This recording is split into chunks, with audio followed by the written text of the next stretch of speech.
So I'm trying to see. Hello, everybody. Hey, I'm not sure if this is live. I kind of want to check it. It says I'm waiting. What the heck's going on here? Hey, everyone. Happy New Year. What a 2024, right? What a year. What a year. It was absolutely insane. Okay, so I'm going to try going home here. What's going on? Okay, so it should be live, right? I am live, right? Am I live? Scheduled for 11:13. Well, I guess I'll come back to that. I guess I'll come back to the kind of wanted to have the tablet on because I can check my mic. It says my mic is working, but I'm not really sure. So, videos. No, lives, right? That's the one right there. Okay, it looks like it's on. All right. Well, now that I done did that, I made a big old giant distraction. So, welcome to the last day of 2024. Did you ever think we were going to make it? Did it seem like 2024 was going to take forever and maybe have some kind of event that ended everything? Well, I kind of thought so a few times. It's been quite a year. This year's going to start off with a bang. On the 7th, I go in for the 4th back procedure / surgery on this one. Put a spacer on the spine. And I'm not really truly looking forward to it, like the actual surgery part and the recovery. But let's see. Let me. Yeah, so I'm not really looking forward to that part, but I am looking forward to the healing part. I really am looking forward to the healing part because so far 2024 was excellent for me in health wise. I had 2 procedures, back procedures. One was procedure / surgery / surgery, and it put a spacer in. And now we're going to do the next spacer in 2025. In 2024, in February, I threw away my cane. I didn't throw it away, but I put it in the corner, never to pick it up again, except to vacuum, stuff like that. But as far as, carrying it around, I don't have to use a cane anymore. I'm so happy about that. Yeah, so the last day of 2024 and man, 2025, if it's anything, I think it's going to be grand, to tell you the truth, if the Lord doesn't come. Because I actually believe we might be taken out for 2025. We're at the end of time. I've been saying that. In fact, I'm going to do a video tomorrow on New Year's, something that God's been dealing with me about. It's about what's going to really happen in God's realm that's going to spill over into our realm.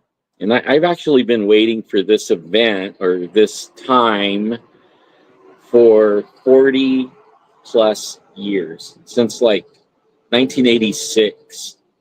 Here we go with the garbage trucks. Yeah, today's garbage day, so hopefully this microphone doesn't I can overpower the garbage trucks and stuff. So tomorrow I'm gonna go live, and it's probably gonna be a good hour, maybe 2 hour live. I thought about recording it. I'm still up in the air on that part. I may record it so I don't get distracted by chats and stuff like that, and then upload it sometime tomorrow afternoon. Maybe I can shoot it tonight. I'm kind of leaning to the recording part, only because I really want to stay on track of what I've been waiting for 40 plus years. It's going to be crazy good fun. But be looking forward to that. So now, today, the first thing I want to do, you can see my hat, BZ Saloon. The first thing I want to do is I want to thank BZ, Mr. and Mrs. BZ. They made my 23 and 24, 2023, 2024, some of the best years in my life. And they are wonderful, beautiful people. You should go support BZ. He lays it out. He doesn't hold anything back in the saloon. He tells it like it is. I know sometimes people they can't handle the truth, but he doesn't pull any punches. He doesn't candy coat it. You get the truth. And he is one of the top truth warriors in the world, I think, today. He deserves to have millions of people following him because of how much truth he lays out for everyone. And I enjoy every show. In fact, BZ, when you check this out, I really love that leather newspaper hat you wore on one of your last videos. I want to make one of those one day, maybe. Thinking about it.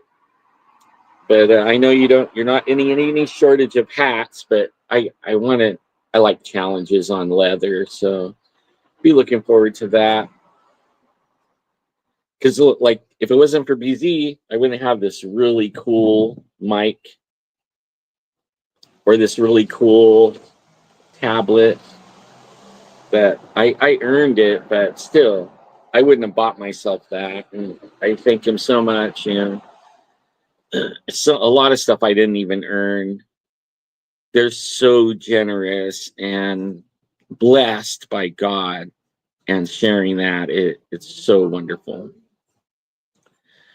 So got that out of the way, but I wanted you to know I love you too, Mr. and Mrs. BZ. Thank you. And there's my sister. Say Happy New Year. It's Kelly. So now we'll get to what I've been doing on the last few minutes. And there, my mama. Happy New Year. Happy New Year. So what I've been up to is making leather things. Fancy that, right? But what I started with, you guys know, I went, Mr. and Mrs. BZ, Mr. BZ took me to the buck factory, and I bought a bunch of bucks. One of them was this Buck 110 Light, and that car noise is annoying. But I also had already. I bought this one earlier in the year in 2024. It's a Buck 110. And this one was made in, I think it was 2005. I don't know if you can see it has the state, I'm pretty sure. Yeah, it has the state of Idaho. The year they moved in, I can't remember what year it is. It's either 2005 or 2015, one or the other. But this one came in a box set with a buck deer key ring in it. And I didn't bring that out here, but I wanted to make a new home because I had both of these knives that I just showed you came with this kind of carry. And I I'm a leather guy. I can't handle, and you know, what is it? Can you see that? Does it say made in Mexico, right? But yeah, so I've been carrying around the Buck Light in this little nylon pouch thing, and I just couldn't take it anymore. Like, I'm the leather guy. I don't walk around with non-leather things. And because I'm the leather guy, I also feel like I have to bling everything, you know, really fancy uh, tooling and everything. On this one, I wanted to actually make it look old. And this is what I started with. And George Cubitt, Victor George Leather, has this. We'll show you how to draw this all out. And this is what you start with. And I put it on a cereal box so that I could have it forever. But this is actually the pattern for this 110. One of the things that I like about this is there's no wet molding. It's a fold over, right? So it's a fold over, and the compression of the leather is what holds the knife in, plus the lid, right? You know, the part that folds over. So this folds this way and this way. Hey, Ethan, what's up? Ethan Johnson. So once you get done, you know, once I put it together, this is what it looks like. And of course, I put all the tooling. Look how thick that is. I don't make really cheap, cheesy things. This, and then I have a new. Well, I haven't done anything for New Year's yet, but I will be. I'm probably going to celebrate in my pajamas,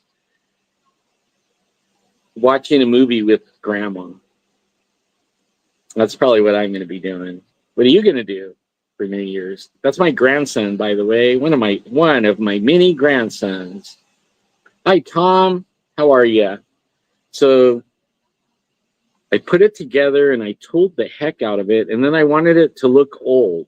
So I kind of wiped off over here. I lightened up the antique. The antique makes it look old. I hammered it around the edges.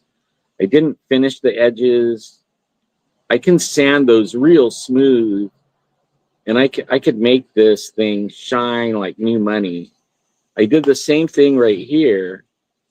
I wiped off the antique and kind of make it look like it was rubbing wear, you know, the wear.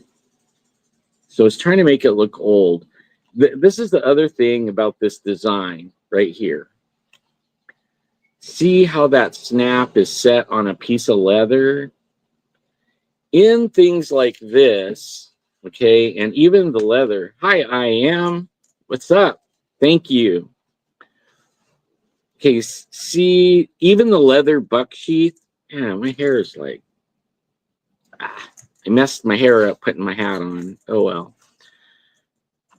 You see how this is even the leather one, that the buck leather one, it has this, and I don't know if you could see in there. Let me see if we could see. Well, it's black, so you can't see it. But the metal right here on this snap on the other side is metal. And this metal makes contact with your knife. And over the years, it'll actually scratch your buck. It'll scratch it where that rides on it.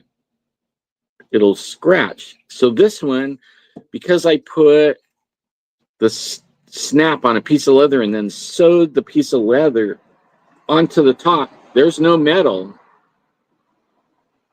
No metal. So this will never, ever scratch your knife because of how that's put together like that. What am I going to do for New Year's? I'm probably going to curl up and watch TV with my wife. And we just celebrated 47 years this month, just a couple of weeks ago. Hey, Childy, what's up? Did I say that right? Childy? I hope I said that right. Portugal. I used to be an alcoholic, really bad one. So bad that it almost put me in prison for 35 years. Luckily, that was the last year that I was alcoholic. I guess they say once alcoholic, always alcoholic, but God saved me from myself, you know. Hi, Brooklyn. Happy New Year. You find your kitty? No, but It's a new one? Yeah. Oh, isn't that cute? Oh. Her name's Chicken. Chicken? Yeah. Chicken butt. Chicken butt. See, I was addicted to really bad and I couldn't stop. Happy New Year. The New Year kitty. There she got another one. Her other kitty was killed by the neighbor's dog and she freaked out. She's a kitty person. That's my granddaughter, Brooklyn. And so she got another little kitty and somebody left the door open and the little kitty ran off and we haven't seen that little kitty since. Don't know what happened to it. So here she is. She has to have a kitty. So now she's got herself a kitty. Hi, Tom. Happy New Year. So yeah, so on this, back to this leather design, I want to talk, I'm going to start making these to sell. This will fit any Buck 110 knife. Any of them, even the Buck Light. It will fit the Buck Light. It'll fit any Buck 110, okay? And it, just like this one, let me bring it back here.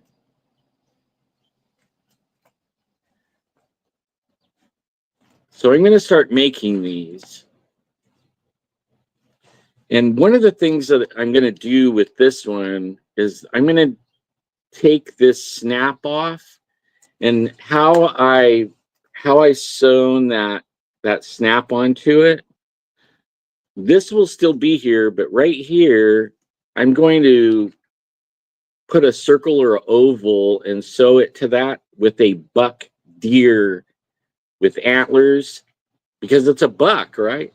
So I'm going to put a buck deer on here in lieu of this snap head, snap button top. So it'll be sewn on just like this, but with the picture of a buck deer right in the middle of it instead of a snap. So it'll have a buck deer right there instead of a snap, but it'll be sewn on like this. Okay, and then this one, I can put any design, anything. It could be no design, like this one. This is for a Buck 110 also. It'll hold any Buck 110. This is called a pancake style. Now this one, I can customize tooling. I can set it where offset these ears, the belt holder, and you could carry it this way. I can make it where it carries this way, this way, this way, or this way, depending on if you want to cross draw carry. So this one, and then you can see how thick that is. That it's thick. This will last longer than you. Some of these things that I'm showing you, my grandkids and my great grandkids will have and pass down to their kids, right? If we're still here. If we're still here. So this is something I'm going to start selling in 2025, and I'm not going to sell the knife with it. This is for all you guys that want to carry a 110 but have something substantial and custom. I could put your initials down here or up here. I could do anything, right? I could put lace around it instead of sewing it. I mean, do anything to it. In fact, I'm going to make another one of these with that buck right here, indicating that it's a buck knife, I guess. That's my thinking. And I'm going to lace all the way around, like the old school lace. I'm going to lace it all the way around just to show everybody what could be done with these. I mean, your imagination is your only limit on this, right? Your imagination. And then one of the things I'm also going to incorporate into leather this year, I got the Buck 110 Auto. I bought it from, or actually Mr. BZ bought it for me at the Buck Factory, and we're not allowed to ship them here to California. You can own them, you just can't carry them around. You can carry it on your property. You're not allowed to ship it, but I shipped it to myself, and I won't carry it around. It's mostly a keep item. So you see this rivet right here? It's a copper rivet, solid copper. It will not pull apart. I've been trying it out. I got one on each side. This is something I'm going to start incorporating on the sheets somewhere like right here, right on the corner here, not where this fold over is, but maybe down here, right here, right here. That's where the high stress points are. What I do with these is I double stitch it. You can see it has the, I loop it twice.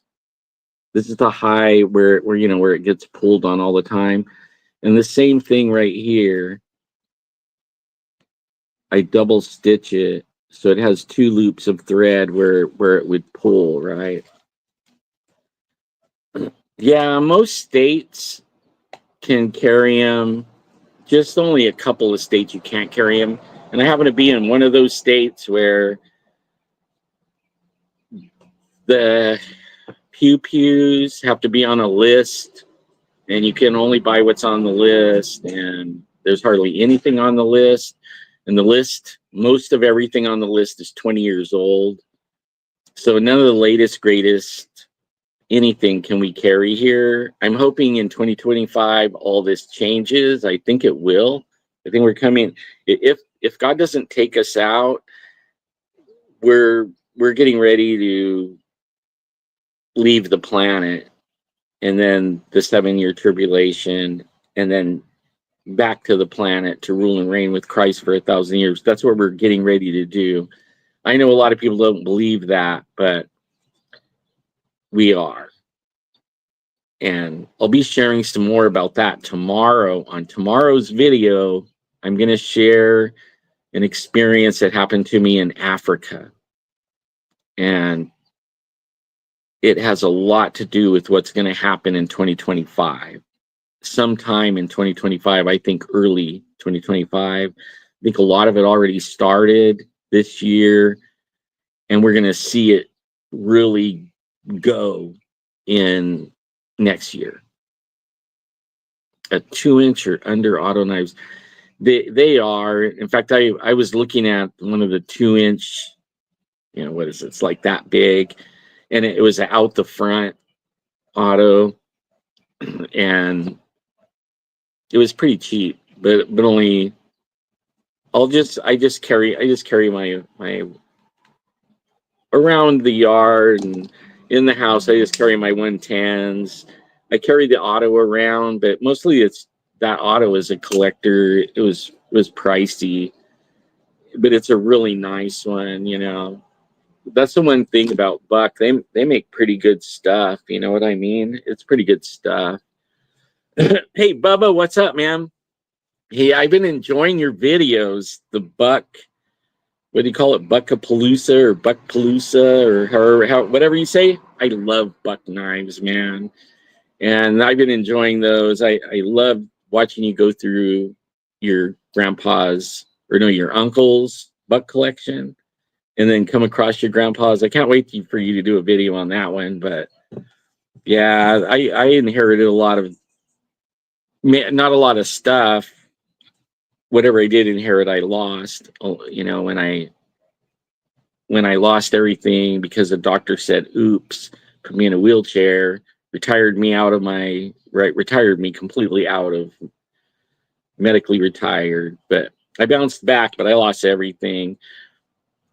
But I think it's so cool. Like I'm starting a new thing, right? I'm gonna be getting the Bucks and different things, collectibles, and passing them down. I have a ton of grandkids. I have a big family, and I'm working on passing some things to my sons right now. I have one son already passed away. He's waiting for me in heaven, and then I got 3 that are doing really well, and I want to give them something, and then a daughter. But from that, a lot of kids, grandkids, something like 26 grandkids or more. I lost count because we also have we also helped raise kids that didn't have such a great home. So we took in a lot of kids, and not really through a system, just they were friends with our kids, and then they wound up like they had drug addict parents, and all that kind of thing. And we wound up bringing those in and making sure they learn how to get on in life, and they're all doing really well. It's really rewarding to watch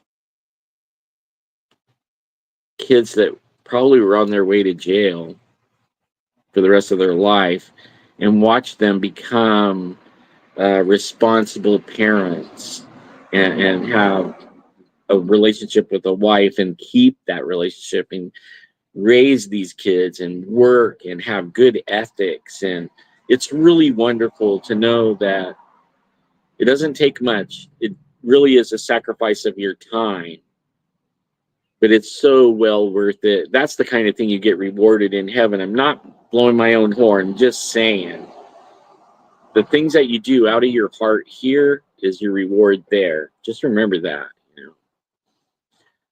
Yeah, sometimes we don't even realize as we're going through life and we say things to people, sometimes we cut to the core, to the bone, and we don't realize that they're going to carry that their whole life, right?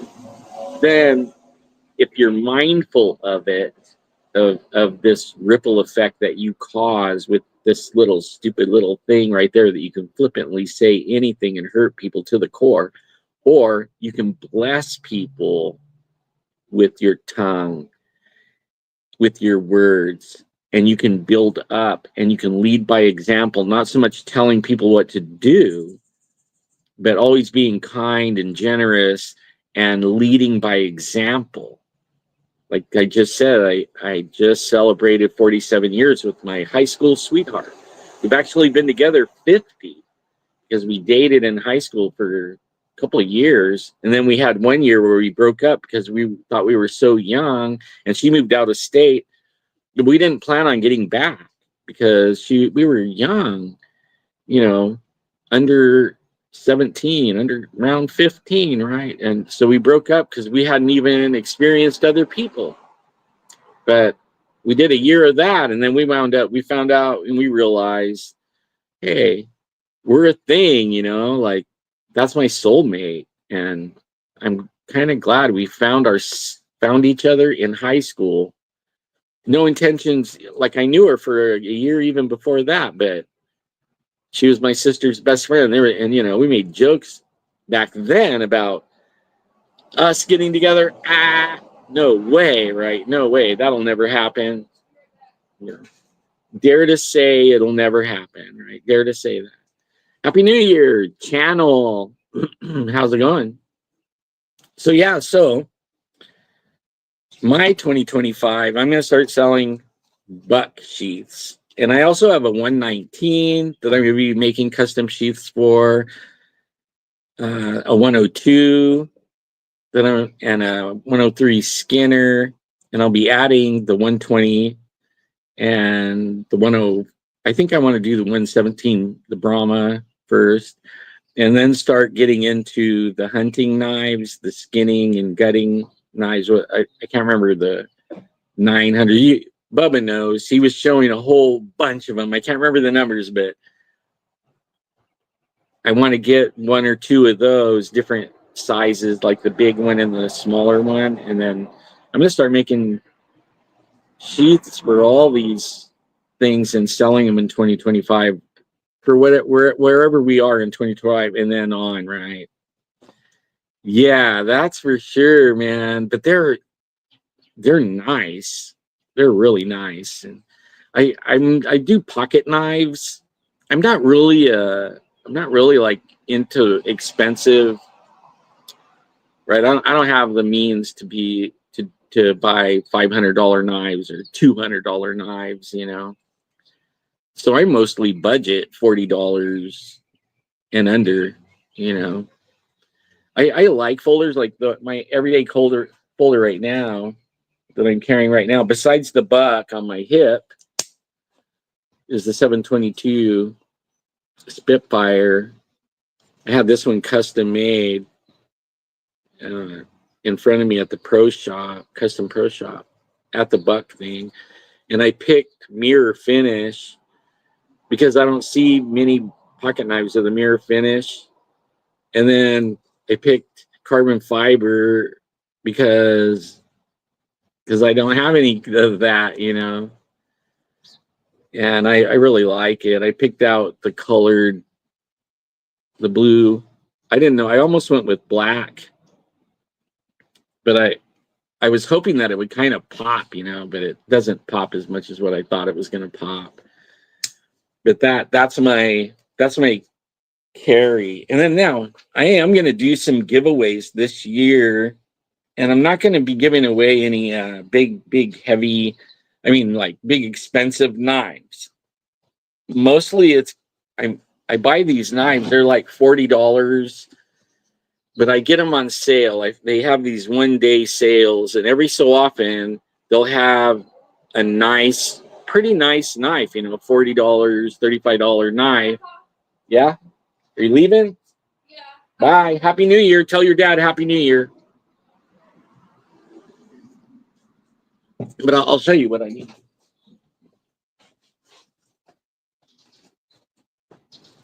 Like I just bought this one. I have a friend that is a veteran, and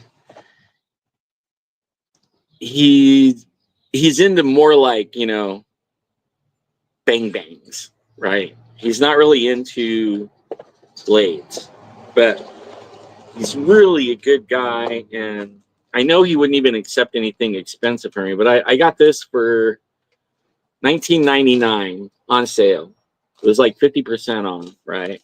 And it's not the baddest knife in the land, but I'm going to make a really nice leather sheath for it because it's like a military survival type thing, and it's cheap, but I don't care. He can take it out and bang it around, and it looks good with his bang bang collection of ARs and all that, you know.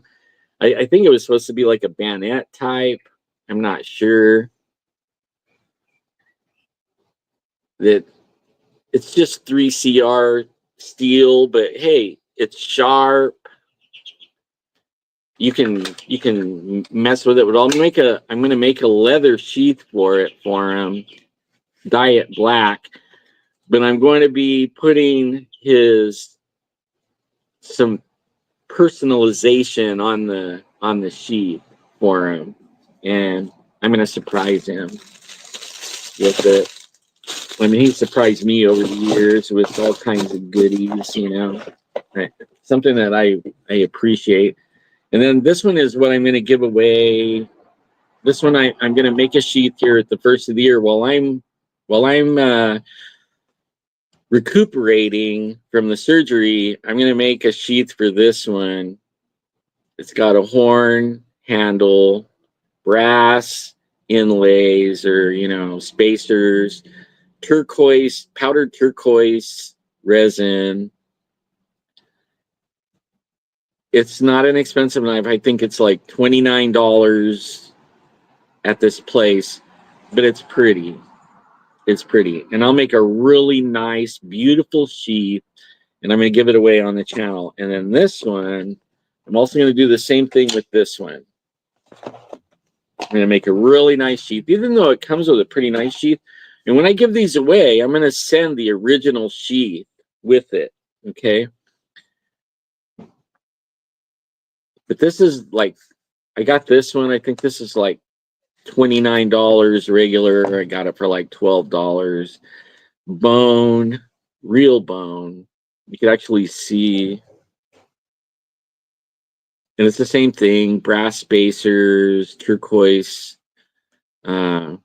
resin, brass. It's got aluminum pommel though, but the finger guard is brass and it's pretty sharp. You could take it out and beat it up, right? So I'm going to make a sheath for this one. I'll send the original sheath with it, but I'm going to make a custom sheath. I'm going to give this away in the next couple of months. I'm not ever going to put giveaway in my title though, because I know a lot of content creators, and I learned if you put any kind of thing, announcement saying giveaway in there, all the scammers show up, right?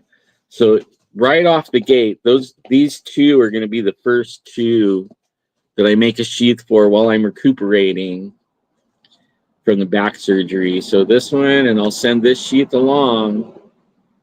The sheath isn't going to be like this at all. It's going to be, I'm actually going to make this one where it's going to ride on top, and it's going to have the strap come around and hold it like that, so that the whole entire handle will show. And then right here, instead of a belt loop, I'm going to put one of those clips, stainless steel clips, where it hooks onto the belt. I might have to make a little bit of something, because I know this will be, I'm thinking that it could be in a purse, or not really made to carry like that, but more like a boot, in your boot, because it's not that long of a knife really. But you could clip it onto your backpack, and I may even put a belt loop on it. I'm not sure, but I'm going to try to make it where the handle is mostly showing, so that it shows off that bone, that the horn. I think it's water buffalo horn right here. And I want to show that off, because I think it's pretty for a not very expensive knife. I think it's really a pretty knife, And then I'm gonna be doing a lot of designs like this. This is just practice pieces, but I'm learning the scroll and flowers. I made a belt. I was working late on Christmas Eve, and I'm gonna start using these kinds of rivets instead of the little cap hollow rivets. These are solid, right through solid. And then I know that whatever I make that, it will never come apart. The leather will rot and fall off before that ever comes apart. So that means years and years if people take care of their leather. So yeah, that's what I'm up to, is leather. No surprise there, huh? And then now let's talk about Bigfoot for a minute. 2024 was an interesting year for Bigfoot for me. It has been, I think I'm hitting my microphone with the coat. It has been off the charts reported around my area. And in fact, it surprised me over this year how close Bigfoot is to my house. In like 1987 is when I saw the 12-foot guy, 12 to 15 feet. I'm not sure exactly. All I know is his belly button was about 3 feet over my head. So he was a little over twice as tall as me, and I'm 5'8", almost 5'9". So that puts him over 10 feet. I had to hold my arm all the way up over my head, and the tip, with my hand stretched out like that, with my arm out straight up, the tip of my fingers is about where his belly button was. So after seeing that, and then watching him for an hour, 45 minutes to an hour, and maybe a little bit longer than an hour. But we'll just leave it at like 45 minutes to an hour. I'm not real sure. I think it was over an hour though, but I watched him for a long time before he saw us. When he saw us, he paused and stared us down for a second, and then he took off running with 15-foot strides between his tracks, right? 15 feet as he ran away. Changed my life. It was like having a God moment, right? I mean, like, I couldn't even believe it. It totally changed the way I go in the mountains. Or, hey, Mid-South Sasquatch. So 2024, actually a little bit before, about really like 5 or 6 years ago, we started getting reports in where I live, around where I live, little towns where the rivers run through the town around here. I have 2 rivers, one to my south and one to my north. Big rivers, big ones, famous ones. One goes all the way to San Francisco Bay and dumps out right there. And then the other one, I don't know exactly where it goes, but it's the Kings River, the mighty Kings River. And started getting reports of these things along the river and started investigating and caught one on a FLIR, a thermal camera, and about 3-4 years ago. And it was like, oh my God, they're down here. We drive 3.5 hours up the mountains, way back behind Yosemite National Park. That's where I thought I had to go to find them for years. And here in the last few years, here they are, 10 minutes from my house. Just 10 minutes. Hey, Daytona, man, I like that. I like that video where the water was the beach was eroded. You found some cool old stuff, man. I hope that keeps going for you. That was excellent. I love your videos. Everybody, if you like metal detecting, go check out Daytona. He's got some good videos there. So I started realizing in the last few years, they're running around by my house, right? Not far from my house, just outside the city limits, and in some cases in cities, right in the middle. If the river runs through the city, then so does the Bigfoot run through the city. And then 2024, further and further into the valley, where I thought a lot of these are just a little ways down from the foothills, like just a few miles outside from the foothills. I did not realize they're running all the way. They're probably following the river all the way, and the canals, and they're hiding out in wild areas. Like there'll be 3 to 5 acres along the river where they've left it natural. I think that's where they're at in the daytime, hanging out. And then at night, they're using these canals and creeks and rivers, and they're using it as cover to branch out in different areas along in the valley floor, the San Joaquin Valley. And I don't think this is just in my area, right here in the central part of the state. I think everywhere, like I would bet money down towards Bakersfield. They have a couple of rivers. North of me, Tahoe, Sacramento, they got all these rivers, American River, Columbia River, all the way up into Oregon, right? I know there's a lot of sightings over there. But I'm betting that they're all up and down every waterway in the San Joaquin Valley that runs like 500 miles, right? Big, huge. It's the breadbasket of the world. We grow everything over here, right? We're like huge agriculture. oranges, all kinds of citrus.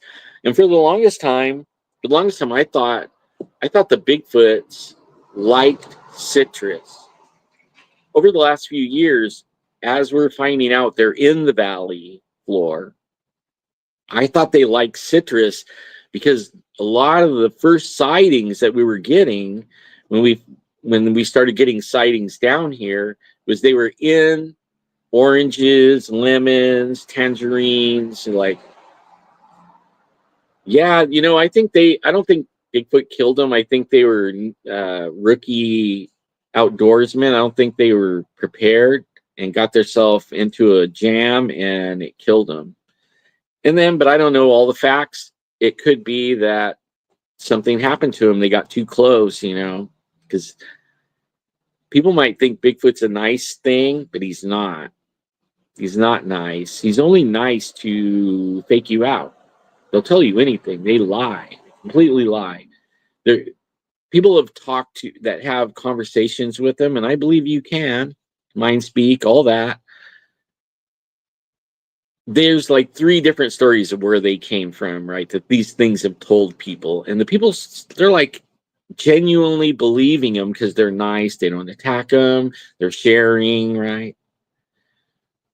Anything that wants to get close to you to hurt you, they will lie to you. They'll tell you anything. Even regular people will do that, and they'll be your best friend until one day they rob you blind and then they disappear and you never see them again, right? Well, these things are out to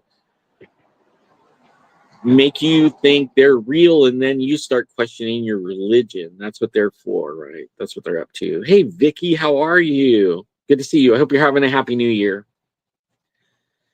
So yeah, so in 2024, the Bigfoot reports down here in the Central Valley around where I'm at increased like triple. There is more reports in 2024 around me in 2024 than there was in the last 5 years around here. And not only that, UFO reports off the charts, right? Everything paranormal off the charts. Okay, off the charts. Happy New Year, Patrick. Yeah, they just walked by. I don't know if you saw them, but they're off to the store.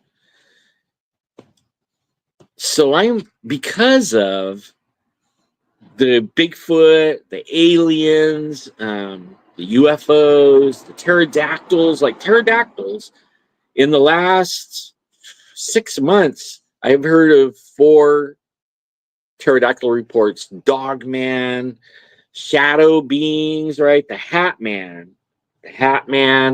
everything is on the rise, like more escalating like crazy. But not only that, earthquakes are escalating, everything's escalating. Why? Why is everything escalating? Everything. The truth is starting to come out. Things are starting to happen. This year is going to be tremendous as far as the truth being released. But I actually believe it's because we're getting ready to see the king of the universe, the creator. Jesus is about to come on the scene, and everything is shouting that here he comes, right? The earth is rocking and rolling, all kinds of stuff in the skies, all kinds of these paranormal activity going off the charts everywhere. Get ready. That's all I can say. Get ready. I don't know how much time we have left, but we're getting so close. I don't think any of this is going to stop. I actually think everything's going to increase. More sightings, more abductions, more encounters, more, right? More storms, more earthquakes, more intensity of it, more truth coming out. It's going to be a wild 2025, and I can't hardly wait. to see 2025 after living through 2024. You know, I'm kind of sad I got to start it with a back surgery, but that I believe that when I heal from that, I'm actually going to be more healed, more, some of the things wrong with my back that's almost put me in a wheelchair. I think that, like the others three, I will be better, like throwing away that I have not sat in a power chair in forever. I took the lift out of my van. I put my cane in the corner. I can't wait to see what happens with this back surgery on my right side. We totally took the pain out of the left side. My muscles are building back. Working on the right side now. I can't wait. I don't think that they'll get it all the way. The right side is pretty bad. But if they can take out 70% and leave me with 30%, I am good with that. So I'm looking forward to that part. Not looking forward to recovery and those 3 months of not being able to do much. But that's when I'm going to actually do some fun stuff and give it away on the channel. And you'll never see giveaway in the title. I don't want all the people just coming along for just the giveaway. I want to give it to my people. So you'll never see it. I'll just talk about it on here. And yeah. So that's how I'm going to do it.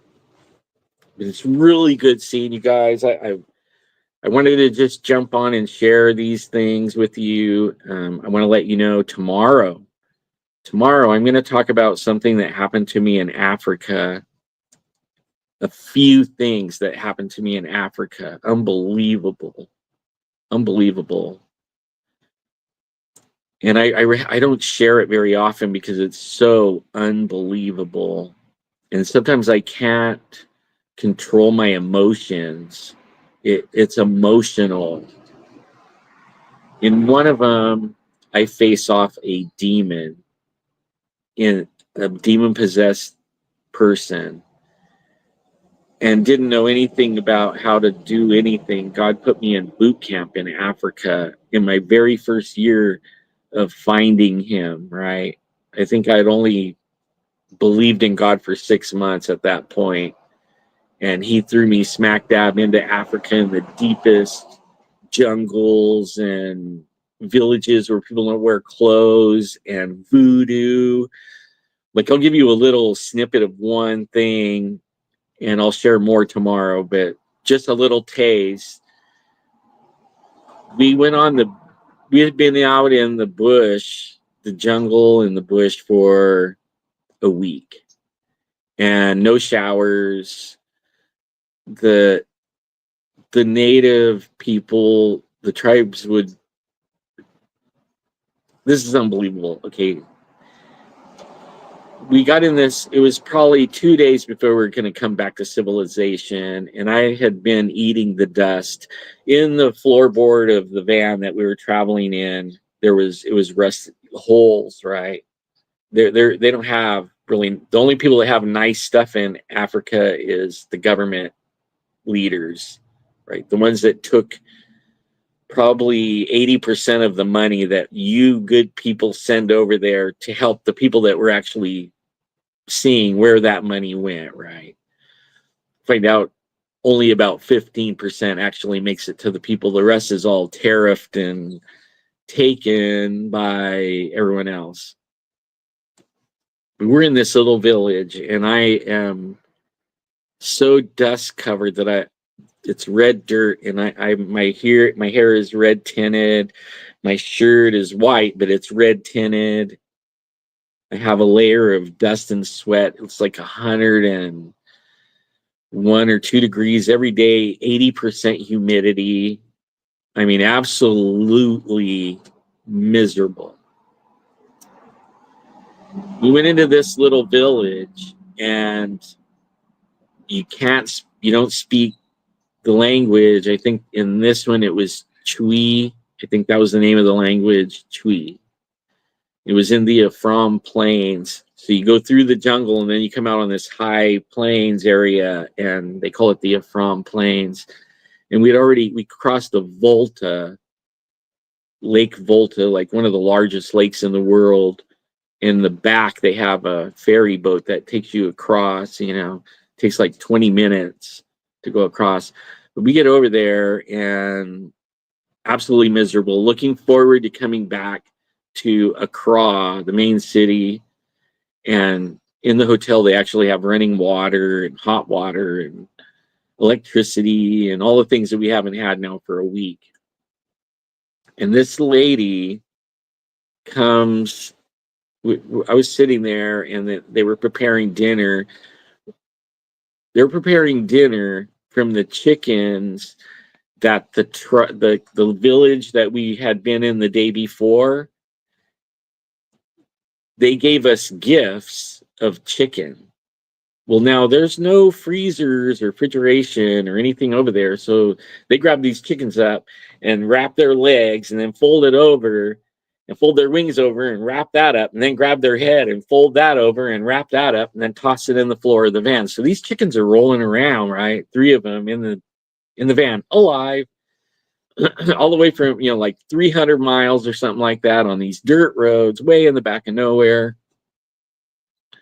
But they're preparing the chicken that the village that the day before gave us, and we were joking and tripping on how the people live over there, and they're all happy. They have nothing. Some of their clothes, like, you knew who the boss of the place was because he had Fruit of the Loom underwear and some flip-flops, old flip-flops. Handmade everything, except for some people that had some clothes. Okay, we're tripping. So this lady comes up, walking up, and she has a 5-gallon bucket on her head, and she's balancing it. And you could see the muscles in her neck as she balanced this 5-gallon bucket of water. And the interpreter told me that she walked 5 miles one way, 5 miles out, 5 miles back, so I could take a sponge bath out of that bucket. I was speechless, like, what? And she had her 5-year-old son with her who had another bucket, but like a 2-gallon bucket. And he's like, you know how water moves in a bucket? Well, they're balancing it like that, like this thing's balanced on their head, like, what? Whoa, right? That blew me away. So she puts it in the little place I'm going to sleep, a mud hut with thatched roof that came alive once the lights went out. Oh my God, that's another story. But I went in there and was looking at, I couldn't see the bottom of the bucket. The water was not clean, right? I mean, wherever they got it, I don't know. That's the water they use to cook with. That's the water they bathe with. That's the water they drink. Over 50% of the children born in these villages die before they're 5 years old just because of the water. Okay. At first, I didn't want to take a sponge bath, but I was reminded by the interpreter that that lady just walked 5 miles one way and 5 miles back with a 5-gallon bucket on her head, balancing it 5 miles back to get to me so I could do this. I enjoyed that sponge bath. So humbled by the generosity of these people and couldn't believe how happy they are. I'll add one more thing because I think it's important for how we are, okay, compared to how they are. Hey, Adolf, What's up, bro? Happy New Year, man. Happy New Year, everybody. So I'll add one more thing about their, I don't know what you would call it, traditions. Okay. The next morning, I was sitting there and I was visiting with that lady and her family. And I mean, it's hard to communicate because you can't speak their language, but with an interpreter, and you can read people, you know what I mean? Like after a while, you get pretty good at reading what they're saying by the look on their face and by what has already been said. But anyways, I'm visiting with them and there's flies everywhere because there's chickens everywhere running around, right? And you know how it is on a farm.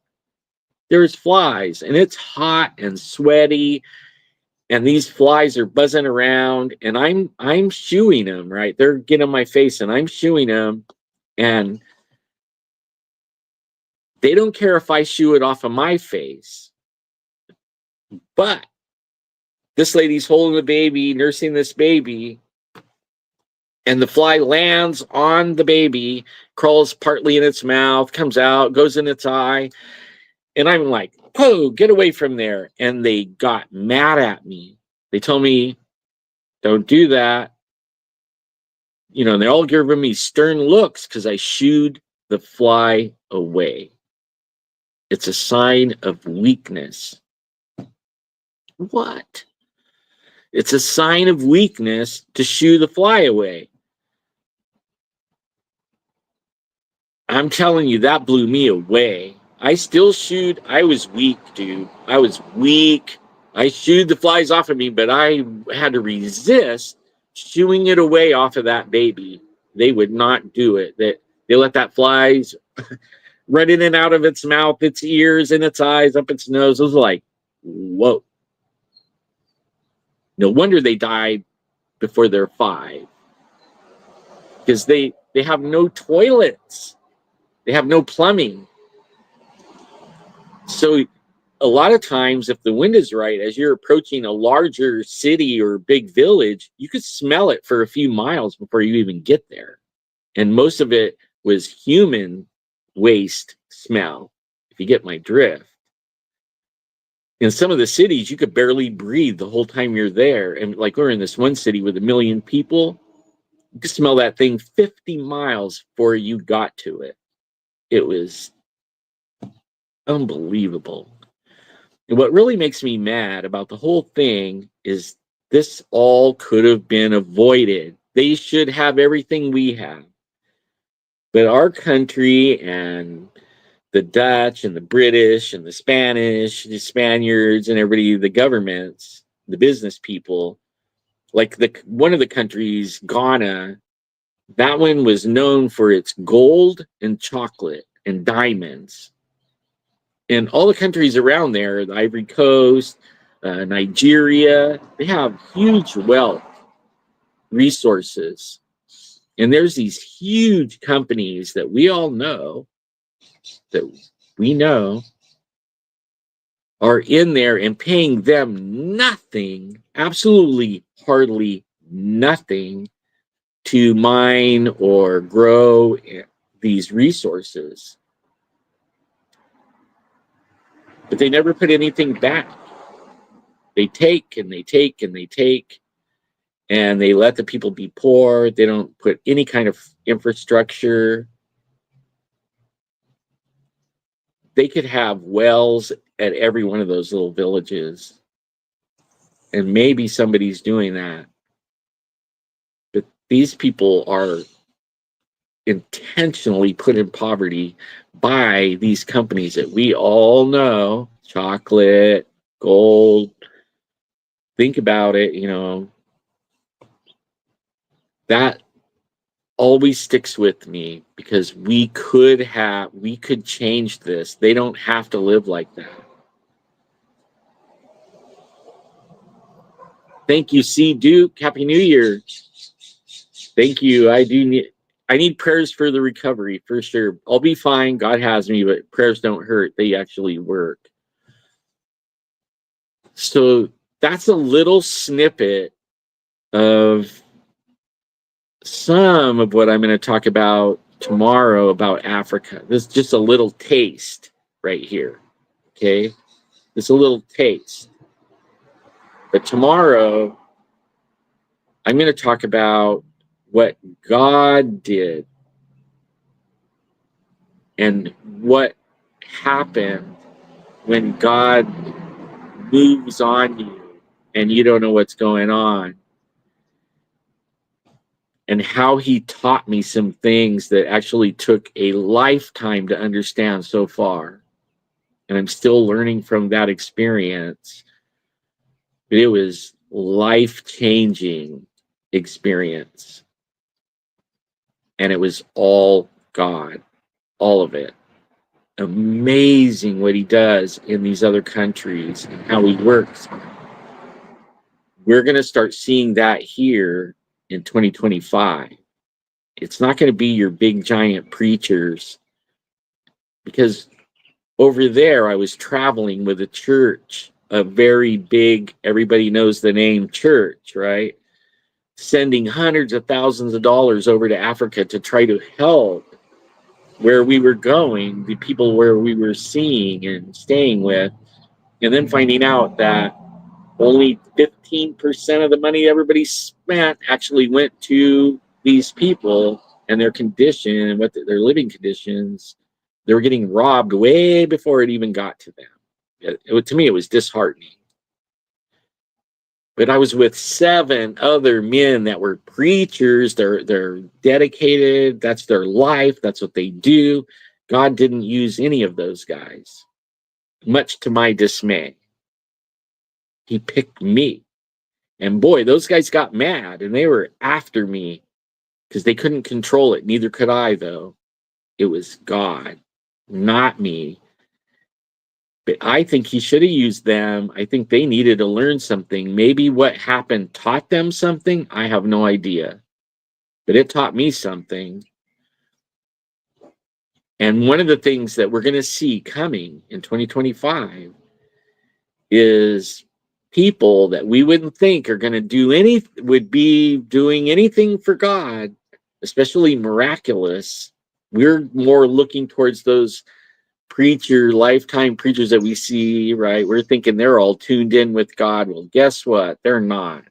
But there's some people, regular old people, it could be you, that are close to God, and the next thing you know, you're going to be walking in the miraculous.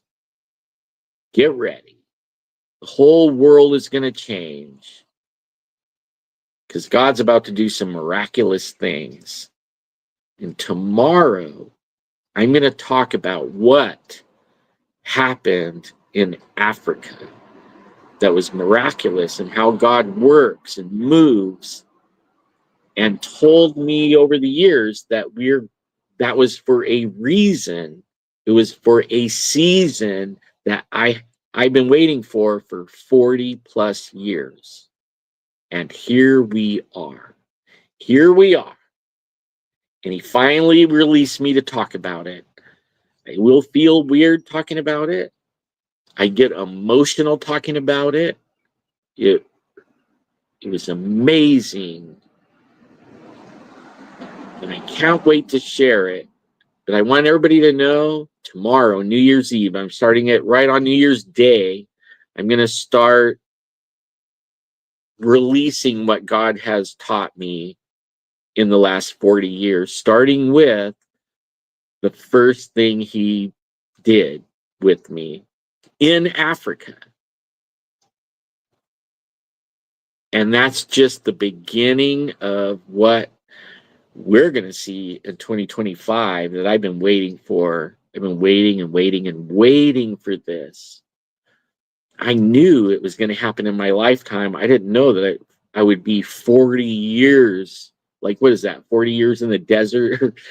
Like, I didn't know I'd be waiting 40 years. I thought any minute it was going to happen. And then after a decade, it was like, dang, when is it going to happen? 2 decades. Like, what the heck? Well, here we are. Finally, here we are. So tomorrow, I don't know what time. I don't even know if I could do it on a live. I don't know, You guys put a comment in there. You want me to do it live, or I might break out crying and be a slobbering idiot? Or do you want me to do it recorded where I can edit?